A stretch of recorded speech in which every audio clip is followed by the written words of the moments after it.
Hey, Sean. Looks like this is working. Hello. So awesome. Hey, woo, I'm anxious because I didn't know how this was gonna work, but it's working. So we'll Sounds give good. like 2 seconds here. Good. Ready to How's get it back to the going gym tomorrow. today? I know you are.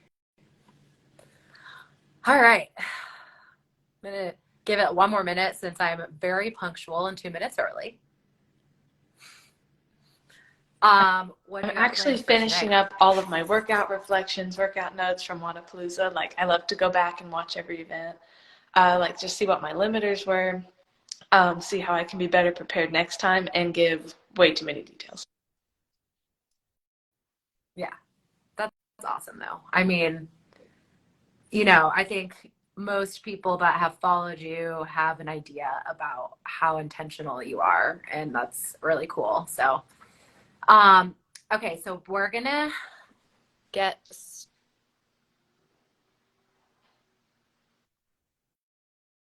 on my phone too. Okay. Yes. Are you back? Can you see me? Okay. Okay, cool. So thanks for joining me. I really appreciate it. I think majority of people are gonna know who you are, but I do have some followers I think that don't do CrossFit. So just give like a little brief introduction on who you are. We're talking to Emma Cary today. Emma is an elite athlete, CrossFit athlete, and really a big force for the last, 4 or 5 years. Started competing as a teenager, was very dominant, was the youngest CrossFit athlete to go to the games as a teenager, and really crushes it. So, biggest thing we're talking about today is if you've been following Emma's journey, then you know she sustained a back injury about a year ago. And the thing I wanted to talk about is her actual rehab journey. So she's talked a lot about the injury in the past, but today we're just going to cover the rehab journey, her mindset throughout the journey, what we actually did. So if you all don't know, I'm a doctor of physical therapy, and I am also Emma's coach, Matt's sister. So we have a really great team down at Brute, and I helped Emma through the process. So little kind of background on that. So I know we kind of already covered that part, but anything you want to start off with, or in those, I can kind of prompt us through. So I think the first thing that we were talking about is, so majority of our work together has been, although you are now located in Naples, we did work together prior to this on little things that popped up here and there, which was 100% remote. So maybe talk just really briefly about when we first started working together, Yeah, and we prior to this worked back together injury. remotely through an app. I believe we started with True Coach and just have stuck with that the whole time. But I've gotten programming from Nicole, sent back like feedback, questions, videos, whatever I had, and communication has been big, even remotely. Like, there were so many times I'd be like, I think I can do more, and then maybe I'd get to do more. Or times when I was a little bit flared up and we might have to pull back or just completely avoid something for a while. So just because we were remote doesn't mean like that we weren't communicating often. Yeah. So when we first started working together, this was actually prior to your back injury. I know we're going to kind of talk about the back injury, but we started working together probably briefly Yeah. after Wodapalooza, maybe Yeah. 2020, Well, 2020. Yeah. And so um, we were, tell if we could talk just briefly about what we were working on yeah. then before the I had a back little injury popped up. nagging shoulder thing, like nothing serious. I believe I re-racked like an overhead squat kind of weird. But my shoulder had even been bothering me before that. It was my first time really dealing with anything like that, and I was super overwhelmed. Like, it felt like everything was over. I couldn't imagine ever being healthy again. And Nicole was always like, I mean, not only just the programming, but also the voice of reason. Like, you're young, you're strong, you're resilient. Like, you're going to get through this. It might take a little bit of time, but you're going to be stronger than ever. And like that that was like a very low level thing compared to the back injury, but it was my first experience of like having to avoid certain upper body movements, but then getting back to those movements and being stronger than ever. And honestly, like at the time, not really knowing why, but looking back, like seeing the foundation that like every injury I've ever had, and I mean, most of them have just been little things, but it's made me stronger than ever. And it's like, I haven't actually lost anything from them. Instead, I've gained, which is crazy. Yeah. So you touched on a lot of things there too that I want to break off, but the first thing, and I think probably this is the first time I'm hearing you say this, is the feeling of, the emotions of what happened when you're dealing with an injury, especially at this time. You are Maybe 17, 16. I believe. Maybe 16. Okay, so you're 16 or 17. It's your first time dealing with an injury. And before we even talk, well, we can segue into kind of like the mental aspect of how it affected you. You already said a little bit like you didn't think you were ever going to come back, and that was just on the Yeah. shoulder, right? Is that what you're saying? So, um, so once you were able to, and at this point, this was prior to Granite Games, Granite Games 2021, correct? Yeah. So that was kind of like what we knew was upcoming was Granite Games, and we needed to get you ready to go to the Granite Games. And so with that first injury, you already mentioned like the headspace and not really being sure about if you were going to be able to come back, but then you knew you were coming, that you were able to come back, and you were even stronger when you did Yeah. come back after that shoulder injury. So now let's kind of flash forward to the most recent injury, the back injury. So we know that we had to make the tough decision to stop our season, the 2022 CrossFit season. We tried to do what we could for a couple of months leading up to the Open. It wasn't getting better. It was actually feeling worse, and we knew like we had to call that. And so I know personally, and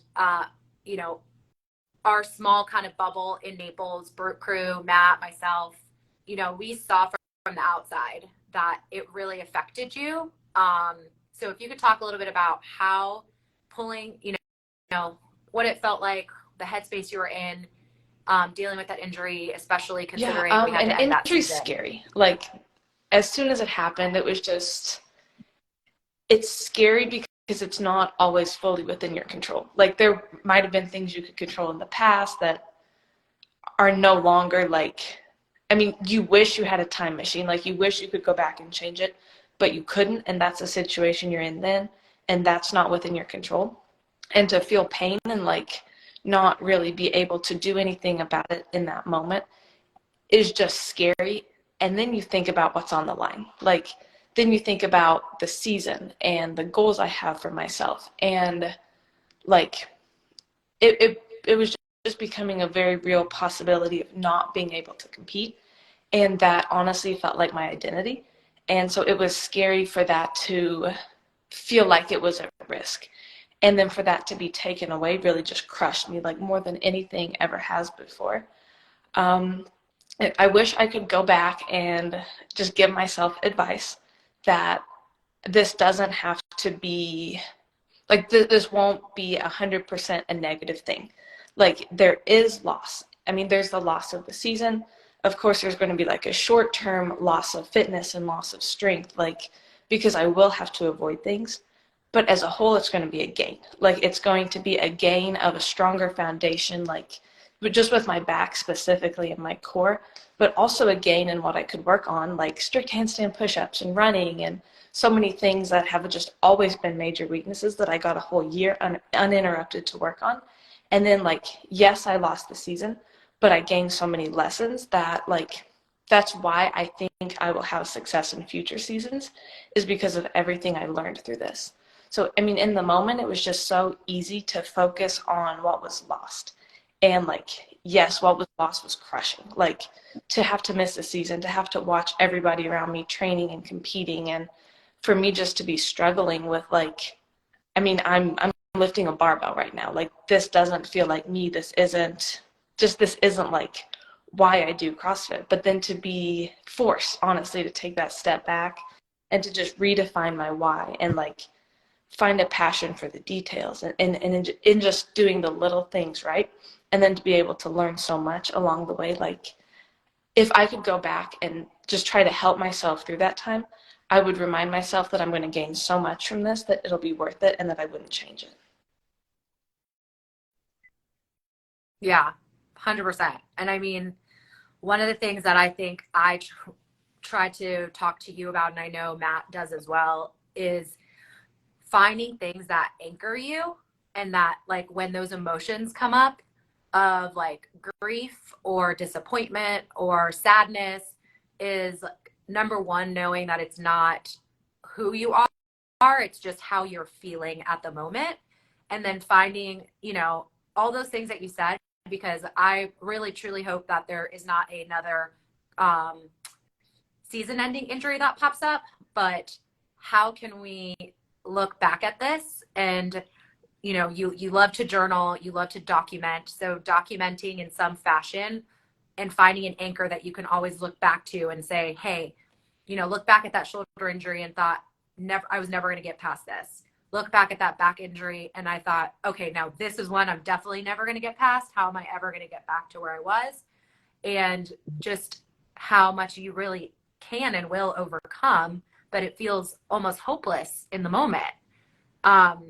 So if you could use like a couple of words, I mean, I know I kind of already mentioned like grief and sadness and hopeless. Like, I think sometimes people look at elite athletes and that struggle and think that they don't struggle. Like, they don't struggle with that mental aspect of maybe feeling like I don't want to get out of bed today, or like feeling so sad. So if there's like, I don't know, if you could touch on more of that emotional side of like, was there anything that started to bubble up that maybe you had never felt before in terms of like second guessing, things, and like sadness and those types of feelings tied Yeah, to it was your really a injury? daily struggle with not feeling like myself, because like CrossFit has been pretty much all I've ever known. And it was like the thing that gave me value and the thing that gave me purpose. And I mean, since then I have found like purpose and calling and other things. But in this moment, it felt like CrossFit was everything I was. And then when I was like training an hour a day, and I mean, my training might be like tempo deadlifts with the bar and then like some accessory things, some core things, and go home. That didn't feel like me. And then even it was really difficult to get out of that. Like I thought it would be more of a switch that flipped, and it was like, okay, I'm back, I'm me now. And I mean, I thought that switch might be after my first PR. And then I felt the same way. Like, I thought that my switch might be after like the first time I did sandbag cleans in a workout, because that was the movement that caused the injury. And I mean, it was a good feeling for 5 minutes. It was like, I'm back. And then it was like, wow, now I'm struggling with the same things. Like, I'm still struggling with who I even am. And like, even leading up to Wodapalooza, it was like, I don't know if I feel like myself, because I kind of had to not turn off the competitive part of me, but I had to learn to accept, like, I didn't have to add weight to maybe my deadlift every single week. Like, that wasn't the part of rehab that we were in. Like, maybe we were adding tempo, maybe we were adding reps, and I was doing the deadlifts at 85 pounds, and that felt terrible. And just to be able to feel like I had every reason to be gaining confidence, but sometimes struggle with that. Like, that was hard, and that was a part of this injury that I never really expected to go through. But there were so many silver linings in that it showed me like who I actually am, and that's more than just an athlete. Like, that's more than just somebody who chases winning. Like, that is not the only thing that I want to define me. Like, I want to be so much more than that. I want to have so much more value than that. So what was taken away, what felt like it was taken away, like, get to Wodapalooza better than ever. It's like, this actually wasn't taken away. And I mean, I'm actually competing better than I've ever competed. I'm smarter, I'm more intentional. I I just have so much more knowledge and lessons and like so much more life experience now, like adversity experience that I can fall back on. Um, but that didn't take away the lack of confidence and the struggle and the like, who even am I anymore? And it's like it's still a journey of finding that and of not settling, not being like, I mean, I think that's where so much of it comes from. It's like I'm hitting PRs, lifetime PRs, and it's like this isn't good enough. I mean, really, it's like I should be very happy, but never satisfied. And I mean, that's a balance that like I've seen how important it is and how much it can either help or hurt confidence. Definitely. And I know, like, we already talked about this, and I know Matt also agrees. Like, just watching you on the competition floor this last weekend, I could see the a huge difference. Like, forget all the physical PRs, or we were talking, and I was saying, hey, congrats, that was an awesome finish, and you were like, that was my first elite event win, and I was like, wow, yeah, I didn't even think about that. Honestly, like, probably if you were to ask most people, they would have been like, oh no, she's already done that before. But so that was really cool just to like reflect back on that. But then also knowing like when things were not going your way, like I'm sure inside you were probably frustrated, but the frustration was not showing. And it was like, all right, well, no, I just got to figure this out and keep going. So I think the mental aspect, a lot of the people that I work with that are injured, a big fear is, and this is something I know we talked about too, a big fear is like, everyone's going to get better than me while I'm over here doing tempo deadlifts with just the barbell. So and I know that was something that you probably thought, because a lot of us, I deal with this with people that are injured all the time. They don't want us to pause because they think everyone's going to get better than me while I'm over here doing this one thing. How can you talk about like that aspect, and then, what you thought was going to happen, and then in reflection, how do you feel? Like, do you feel like that was true? Do you feel like Yeah, that wasn't it really so goes true? back to what I said earlier about how there was more gain than lost, and how the loss was in the short term and the gain was in the foundation and the lessons for the long term. Um, and and taking my eyes off of everybody else. Like it was so easy to watch what other people were doing and let that affect my confidence. And then that, like, yes, they were doing a lot more than me. They were able to work harder than me. And that hurt because I mean, I want to outwork everybody. I want to just want it the most. And I mean, all of that is great, but it taught me that confidence doesn't come from just, I mean, true confidence isn't just the hope that you're better than other people. Because I mean, when you think you are, you don't really know. They're out of your control, like how they've prepared, how they can execute, all of that's out of your control. Confidence comes from like what you're doing and who you are. And so, I mean, whenever I shifted the definition of confidence in my mind, it became a lot easier not to let that affect my confidence. And I mean, like I said earlier, that was still a daily struggle of being like, confidence comes from knowing who I am, but who even am I? And it was a process of like, and still is a process of discovering that. And I mean, seeing areas I am weak, like mentally and physically, and then just working through those. Um, while doing my very best to keep my eyes on myself. Yeah, for sure. Yeah, keeping your eyes on yourself, I think, is something that we can all kind of reflect on through injuries, even on the competition floor or in a workout, like knowing what you're capable of, or just focusing on improving what you're capable of, for sure. So, all right. So let's talk a little bit more about the logistics of your programming. So we know that in the beginning we had to kind of dial some things back, but if you can talk about, so in the past, so we know that Matt is your coach, and he does all of your performance programming, and he is great at what he does. But sometimes when coaches are dealing with are working with athletes through injuries, in the beginning they'll do what they can with it, oftentimes I'll see that they'll they'll just like pull something completely and be like, let's just take that out completely. Whereas when working with Matt and I together, the way that we kind of split it up is like, Matt's going to take this, I'm going to take this.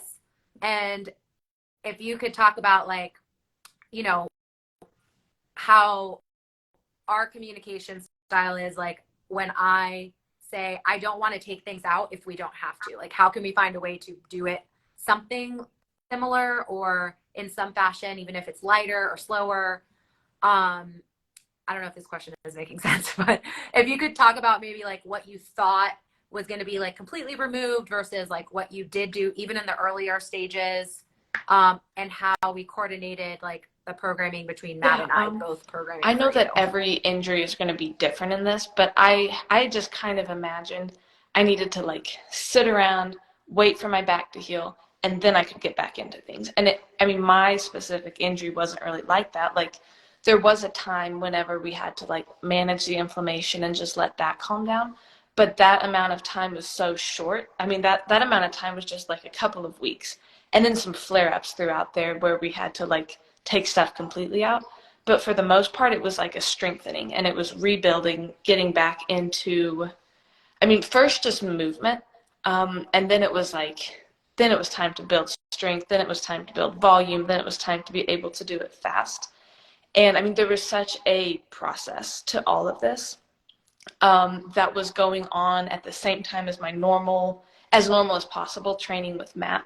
So I mean, I could bike, I could do anything upper body, and it took a few months, but I was soon able to run. And I mean, that was what Matt could program for me.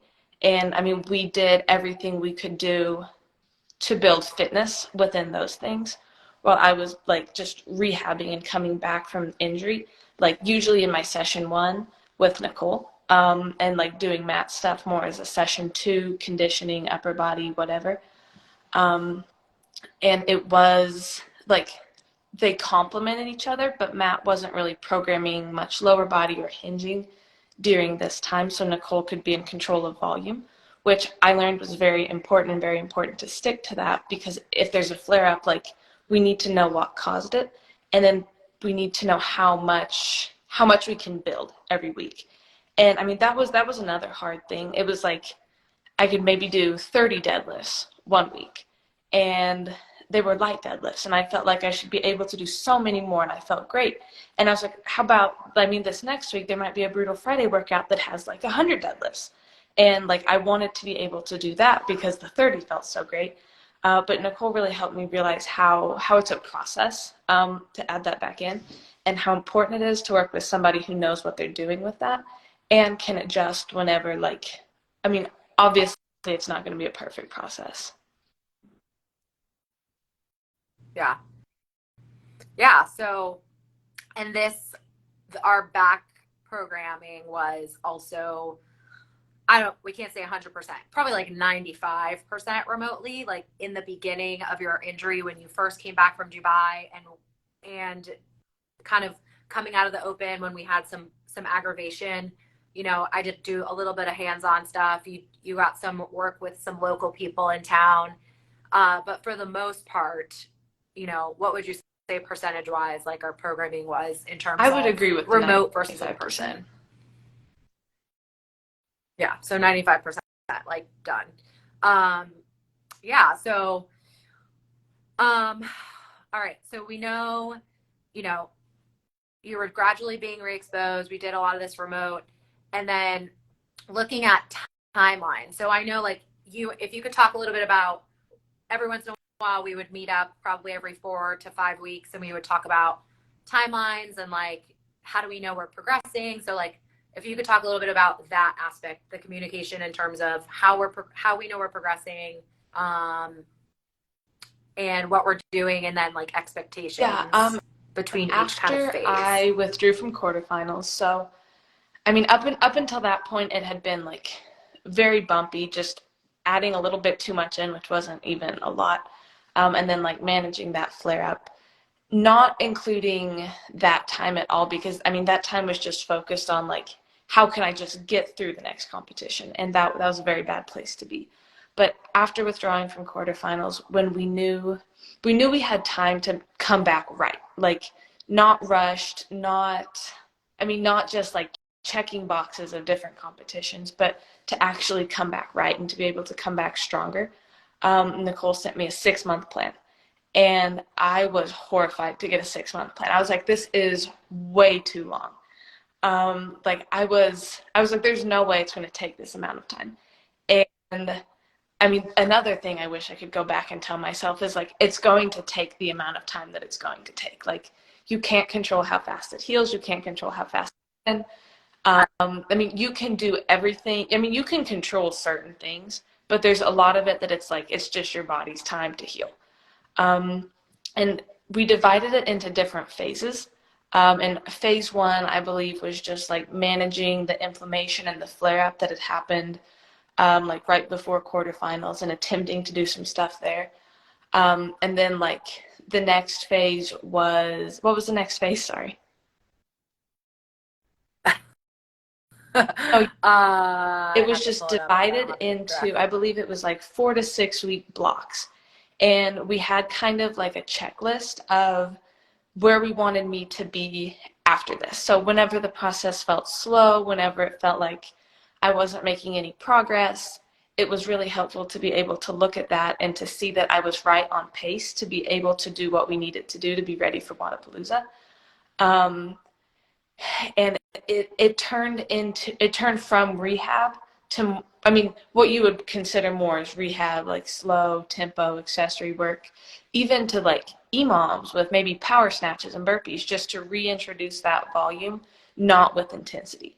um, and so to see before we even started this, like where I was going, and to be able to be excited that's in like, if everything goes according to plan, in a couple weeks I'll be able to do power snatches and burpees, and then to be able to look back on it and see that it wasn't perfectly linear, like nothing ever is, but able to see the improvement from week Yeah. to week and like cycle to cycle.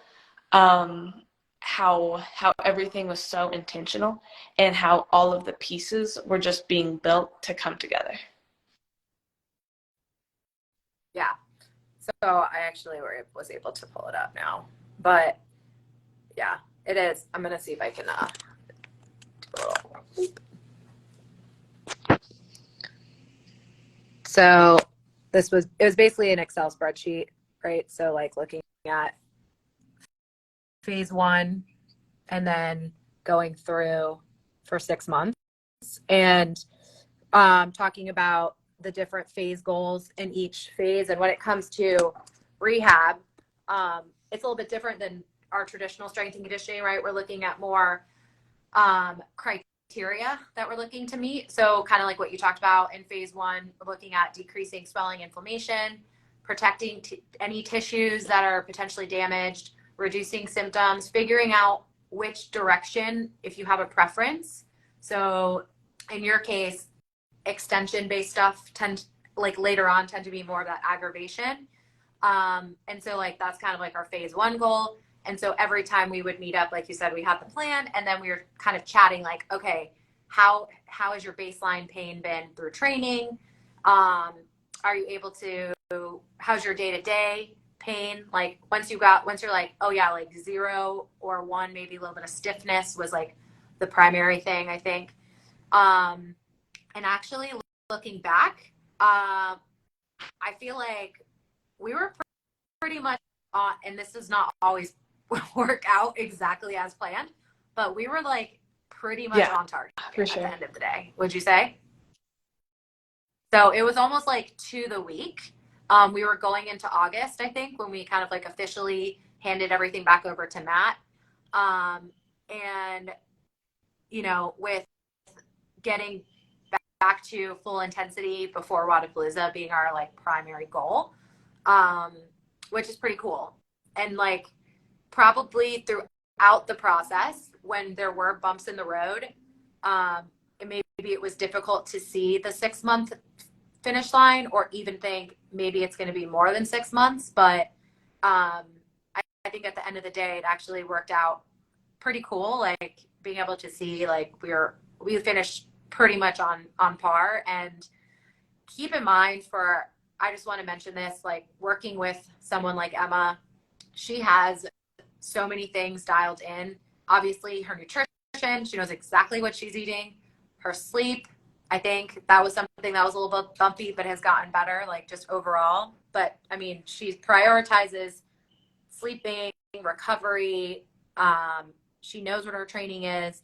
So the ability for someone like you to like get back and tends to be a little bit smoother than the individual who's not wanting to take rest days, not sleeping very well, not eating, mostly clean type of foods. So just for the record, Emma, because I tell this to my clients on a regular basis, when you are out of season training, how many days One of complete rest do you rest take? day and then a swim day. And a swim day. And just speaking, like the swim day when you're not in season is technically kind of like optional, right? Like it's not necessarily, or you are taking a recovery. Yes, I mean, I would always day choose to do it, but maybe it is. Yeah. So I think this is a really big thing that I struggle with telling clients, like the best of the best are taking 1 day 100% off, 1 day light where they're just moving their body, and that's the only thing they're doing for that day. And then you're not even doing necessarily 2 sessions a week all year long. I mean 2 sessions a day all year long, right? Like as you're getting closer to competition season and you need to increase volume. So I think that this is something that I cannot stress enough with people that think that they need to do more. And we know that you do love to do more if you can. But even someone who loves to do it knows they need to be able to recover and do what they need to do to feel good. So cool. So last thing I want to talk about is what advice would you give someone who is struggling with an injury? And of course, you talk about like your shoulder and then also your back, because the shoulder you probably could have like pushed through. It probably wouldn't have been, eventually it probably would have gotten worse, but it wasn't like a hard line, like we need to stop doing something, right? But what advice would you give someone who is dealing with an injury and is worried about stopping to resolve it because it's going to interrupt their life or their process? Like, I know you mentioned a lot of these things already, but just kind of like all together, if you could tell someone what First, I would say find somebody to work with who knows what they're doing and who you can trust, like 100% has your best interest in mind. And I mean, going to my back, like yes, like ultimately I did make the decision not to do quarterfinals, but it was because Matt and Nicole told me that was the best decision, and I have full trust in them.